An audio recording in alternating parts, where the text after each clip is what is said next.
So ito mga kababayan, pag-usapan po natin kung paano ginawang gago ni Sara Duterte at uto-uto ang sambayan ng Pilipino. Dahil kung matatandaan ninyo, noong April 7, naglabas po ang House of Representatives na mga panibagong pangalan about po doon sa kanilang nadiskubre na tumanggap ng mga confidential funds. At ngayon nga po mga kababayan, ipinapasuri po nila yung mga pangalan na yon kung authentic nga po ba or kung nag-e-exist itong mga pangalan na ito. Pero kalaunan mga kababayan, nalaman po natin na yung iba po talaga ay hindi po nag-e-exist. So ngayon, may mga bagong pangalan ulit na lumalabas at lumilitaw na hinihinalang gumamit ng mga confidential funds. At ang isa po sa nagbalita at nagsiwalat niyon sa publiko ay walang iba kung hindi etong si Congressman Ortega mga kababayan, na kung saan talagang lantaran po niyang sinabi na nabudol talaga ang sambayan ng Pilipino dahil karamihan sa mga tumatanggap ng confidential funds ay hindi po talaga nag-e-exist yung mga pangalan, katulad na lamang po ng mga dodonggang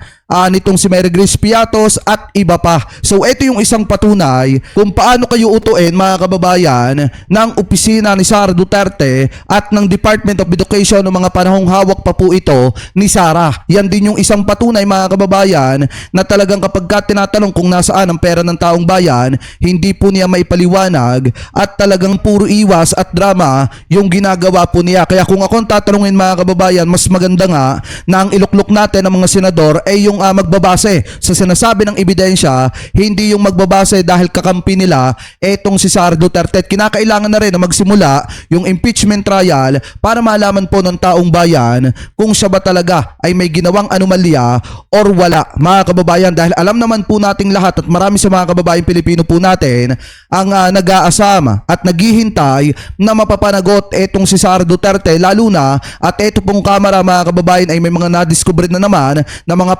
bagong pangalan na di umano tumanggap ng mga confidential funds nitong opisina ng OBP at nitong DepEd mga kababayan ng mga panahon na hinahawakan pa po ito ni Sara Duterte. So kung titingnan nyo mga kababayan, yung iba dyan ay pinabe-verified na sa PSA at yung iba dyan naman ay pinasinungalingan na ng PSA at sinabi na wala po talagang mga tao na nag-e-exist na may ganong pangalan. Ibig sabihin, ginawa lang talaga ni Sara Duterte na uto-uto ang sambayan ng Pilipino na nagpapakahirap at nagtatrabaho at nagbabayad ng tax para makatulong sa ating gobyerno.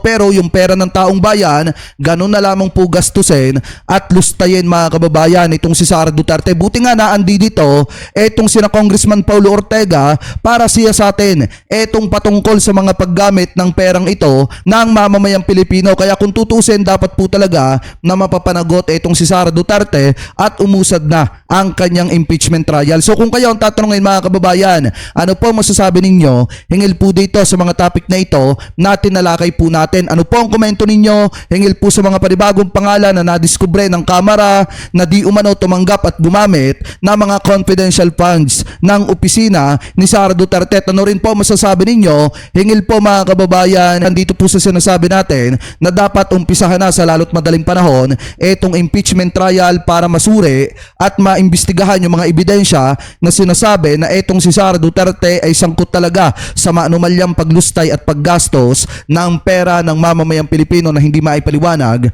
kung saan po napunta. So comment below na lamang po kung ano po ang comment at opinion po ninyo hingil po sa mga topic na yan natin nalakay po natin. At bago po tayo pansamantala magpaalam, maraming salamat po sa lahat ng Team Replay na hindi po nakakalimutan mag-iwan ng inyong mga komento, mag-like ng ating mga video at mag-subscribe sa ating YouTube channel. Maraming salamat din po sa lahat ng Team Replay na hindi po nakakalimutan na wag po mag-skip ng ating mga ads. Maraming salamat po. Ingat po kayo palagi. God bless po. Thank you po.